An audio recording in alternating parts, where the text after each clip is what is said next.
wasallam, kullu ummati yadkhulunal jannata illa man aba. Qila wa may ya'ba ya Rasulullah? Qala man ata'ani dakhalal jannah wa man 'asani faqad aba. Atau kama qala Rasulullah sallallahu alaihi wasallam. Jemaah salat subuh yang dimuliakan Allah Subhanahu wa taala, lagi dan lagi kita bersyukur kepada Allah Subhanahu wa taala yang dimana Allah Subhanahu wa taala masih menyibukkan kita, menggerakkan kita, menggunakan kita untuk perkara agama. Ini menunjukkan Allah masih cinta dengan kita, masih sayang dengan kita. Dalam mafhum hadis, Nabi sallallahu alaihi wasallam mengatakan, "Idza ahabballahu imra'an ista'malahu lidinihi." Apabila Allah cinta dengan seseorang, maka Allah sibukkan dia dalam perkara agama. Hadirin yang mulia, kita disibukkan dalam sholat subuh berjamaah, kemudian duduk lagi membuat majelis zikir.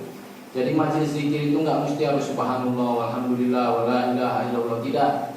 Dalam kitab Irqatul Mafatih di Syarhi Mishkatil Masabih, setiap majelis agama itu disebut majelis zikir. Bayan majelis zikir, musyawarah agama pun majelis zikir. Dalam hadis yang mulia, man sholal ghadata fi jama'atin tsumma qa'ada yadhkurullaha hatta tatlu'a asy-syamsu, barang siapa yang dia salat subuh berjamaah, kata Nabi, tsumma qa'ada yadhkurullaha hatta tatlu'a asy-syamsu, kemudian duduk dia. Majelis zikirkah dia, bayankah dia, musyawarahkah dia?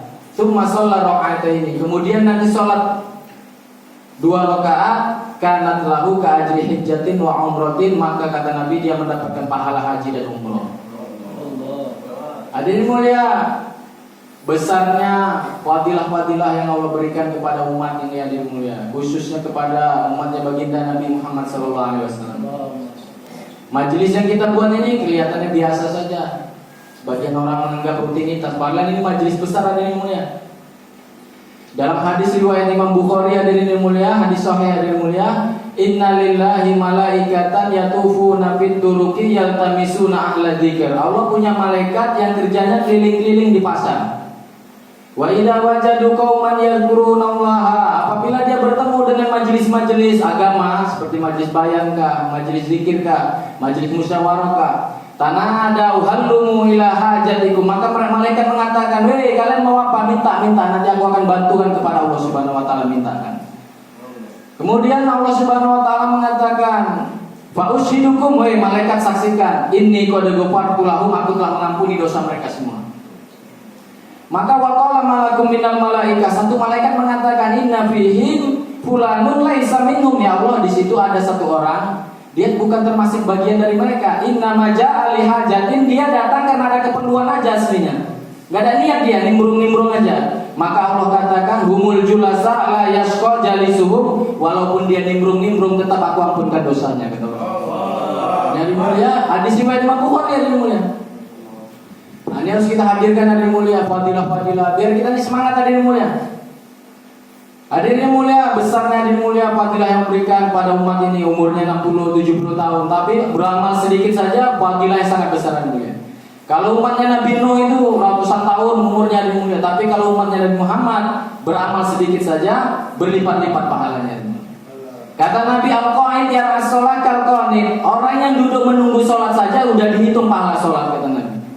Dalam hadis riwayat Imam Tabarani, wa yuntabu minal musallina min hini yakhruju min baitihi hatta yarji'a ilaihi. Jangankan duduk menunggu sholat, kata Nabi, dia keluar rumah saja, wa yuntabu minal musallin, keluar rumah mau sholat udah dihitung pahala sholat, kata Nabi, hatta yarji'a ilaihi, sampai dia pulang. Jadi orang yang masih sholat subuh di sini dari tadi malam markas, maka dia tetap dihitung pahala sholat. Kalau yang udah pulang nggak itikaf nggak dapat, dari mulia.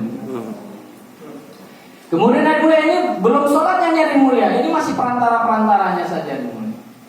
Nah, ini yang mulia kita hadirkan, yang mulia. Kata Nabi, khatwatun ila sholat sedekah. Orang satu langkah orang sholat, setiap satu langkahnya udah dihitung pahala sedekah sama Allah Subhanahu wa taala. Bukan itu saja, yang mulia, orang yang mulia wudu, yang mulia. Wudunya kita, yang mulia, kata Nabi dalam hadis riwayat Imam Muslim, barang siapa dia wudu, setelah wudu dia mengucapkan asyhadu an la ilaha illallah wahdahu la syarikalah wa asyhadu anna muhammadan abduhu wa rasuluh, maka kata Nabi, futihat lahu abwabul jannati thamaniyah yadkhuluha min ayyiha syaa, akan dibukakan 8 pintu surga, terserah dia mau masuk pintu mana saja, kata Nabi. Ini masih wudunya, belum sholatnya dia di mulia, masih wudunya. Belum lagi kalau kita yang duduk hari mulia mendengarkan azan hari mulia, kita jawab. Dalam hadis di dalam kitab Al-Majjalur Rabi hari mulia, Nabi perintahkan kepada para wanita. Nabi berdiri di antara sop wanita dan sop pria, berdiri di tengah. Nabi katakan, "Faqulna kama yaqul," wahai wanita, kalian katakan apa yang dikatakan muazin itu ikutin. Muazin bilang Allahu Akbar, Allahu Akbar, kalian katakan juga Allahu Akbar, Allahu Akbar. Tapi di sini hari mulia, hanya kuping kita saja yang dengar, jangan sampai mengganggu orang. Maka kata Nabi apa? Fa innalakum nabikul li harbin alfa alfi darajah. Wahai wanita, setiap satu huruf yang kalian ucapkan dari azan itu Allah akan tuliskan 1.000.000 derajat untuk kalian. Maka di situ ada Sayyidina Umar ada yang mulia. Sayyidina Umar mengatakan, "Hada lin nisa, fama lirijal." Ya Rasulullah, ini untuk perempuan, kalau untuk laki-laki. Qal di'afani ya Umar, kalau untuk laki-laki 2.000.000 derajat wahai Sayyidina Umar. Ini jawab azannya yang belum sholatnya yang mulia. Baru hari mulia, barang siapa dia setelah sholat tadi mulia mengucapkan subhanallah 33 kali. Dalam hadis riwayat Muslim, hadis sahih hari mulia, alhamdulillah 33 kali, Allahu Akbar 34 kali, kata Nabi, ghufirat khotoyahu walau kanat mithla zabadil bahri. Allah akan ampunkan dosanya walaupun sebanyak buih di lautan. Inilah fadilah untuk umat ini hari mulia. Maka kita harus rasakan hari mulia, besarnya hari mulia, keuntungan jadi umatnya baginda Nabi Muhammad SAW. Tapi hari mulia yang bisa merasakan ini hari mulia hanya orang yang mendapatkan hidayah saja hari mulia. Jadi orang mendapatkan hidayah ini, kata para ulama, itu hatinya terang hari mulia, seperti orang melihat hari mulia. Dia orang, kalau ada orang melihat ini hari mulia, dia tahu mana warna merah, dia tahu warna putih, dia tahu hijau, dia tahu jalan di depan ada lubang, dia tahu. Tapi kalau orang nggak dapat hidayah, hatinya gelap hari mulia. Semua dia nggak sama, sholat nggak sholat sama aja itu katanya. Karena dia nggak bisa melihat warna merah, nggak bisa lihat warna hijau, nggak bisa lihat dan maka pentingnya kita minta hidayah hadirin mulia. Diwajibkan hadirin mulia orang ini minta hidayah. Dalam mazhab Imam Syafi'i, orang kalau nggak minta hidayah dalam sholat nggak sah sholatnya hadirin mulia. Apa itu? Ihdinas siratal mustaqim, minta hidayah hadirin mulia. Siratal ladzina an'amta alaihim. Siapa itu siratal ladzina an'amta alaihim? Jalannya orang-orang yang telah Engkau beri nikmat, yaitu siapa? Minan nabiyyin, jalannya para nabi yang dimulai. Wasiddiqin, jalannya orang yang imannya kuat, Sayyidina Abu Bakar. Wasyuhada'i wassolihin, dan orang-orang mati syahid, dan jalannya orang soleh. Ini yang kita minta yang mulia. Ciri-cirinya apa yang mulia? Kalau udah sholat, dia udah sholat yang mulia, sholatnya insya Allah diterima. Tapi doanya belum tentu diterima yang mulia. Ada sholat, ada doa di dalam sholat. Ada dua perkara yang berbeda. Kalau sholatnya insya Allah diterima, tapi kalau doanya belum tentu diterima. Jadi kalau orang sholat, habis sholat nggak risau umat, berarti dia belum diistajabkan ihdinas siratal mustaqimnya. Karena di situ jalan para nabi dalam tafsir yang mulia. Jalannya para nabi itu apa? Ibadah dan mikir orang supaya ibadah. Ini yang mulia. Kalau sholat terus tapi nggak pernah mikir umat, berarti ihdinas siratal mustaqimnya belum dikabulkan oleh Allah Subhanahu wa Ta'ala. Karena di situ minan nabiin, jalannya para nabi, mikir orang ada yang mulia. Saya udah sholat 80 tahun tapi nggak pernah risau yang orang nggak sholat, berarti ihdinas siratal mustaqimnya belum dikabulkan oleh Allah Subhanahu wa Ta'ala. Sholatnya dikabulkan, diterima, jangan kita bilang nggak diterima. Kemudian hari mulia, ciri-cirinya apa hari mulia? Orang itu hari mulia kalau dia dapat hidayah hari mulia. Ciri-cirinya hari mulia merasa yang berkuasa hanya Allah Subhanahu wa Ta'ala. Selain Allah tidak berkuasa kan? Jepang tidak berkuasa. Yang berkuasa siapa hari mulia? Allah Subhanahu wa Ta'ala. Jepang kata orang dulu berkuasa, Allah gerakkan sedikit air saja berantakan Jepang tuh, nggak ada satu teknologi pun bisa menghentikan air itu. Karena mereka tidak berkuasa. Katanya Amerika berkuasa hari mulia. Allah kirimkan angin dari mulia, berantakan Amerika, nggak ada satu alat pun yang bisa menghentikan angin. Sekarang semua orang bilang Cina berkuasa. Allah kirimkan makhluk corona, satu mesin pun nggak ada yang bisa menghentikan corona orang Cina ini. Karena mereka nggak berkuasa. Ini Allah menunjukkan bahwasannya berkuasa siapa hari mulia? Allah Subhanahu wa Ta'ala. Ini kalau orang dapat hidayah paham hari mulia, berkuasa Allah Subhanahu wa Ta'ala.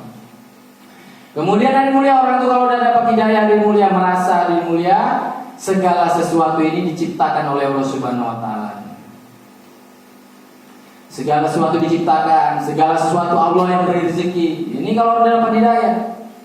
Yang memberi rezeki bukan toko, yang memberi rezeki bukan sawah, yang memberi rezeki bukan lain-lain pekerjaan, kantor, tapi yang memberi rezeki Allah Subhanahu wa Ta'ala. Memang Allah uji kita. Dunia darul imtihan, dunia ini memang tempatnya ujian. Inilah perbedaan kita dengan orang kafir dan dunia. Sama-sama kita lihat bendanya, tapi keyakinan kita beda dengan orang kafir dan dunia. Kita sama-sama makan, tapi keyakinan kita beda. Orang kafir yakin makan yang mengenyangkan, tapi orang Islam yakin yang mengenyangkan siapa yang mulia? Allah Subhanahu. Sama-sama makan. Bukan kita ini dalam dakwah disuruh meninggalkan dunia, bukan yang mulia, tapi meninggalkan yakin kepada dunia. Orang kok meninggalkan dunia? Ini ngejos nggak jelasnya yang mulia. Meninggalkan yakin kita kepada dunia. Banyak orang nggak punya dunia tapi yakin kepada dunia malah banyak yang mulia. Banyak orang punya dunia tapi nggak yakin dengan dunia, sebagaimana Nabi Sulaiman dan nabi-nabi yang lain tadi. Ini mulia keyakinan kita ini mulia yang mau kita rubah jadi mulia. Bahwasannya Allah yang memberi rezeki. Itu asbab-asbab itu seperti keran-keran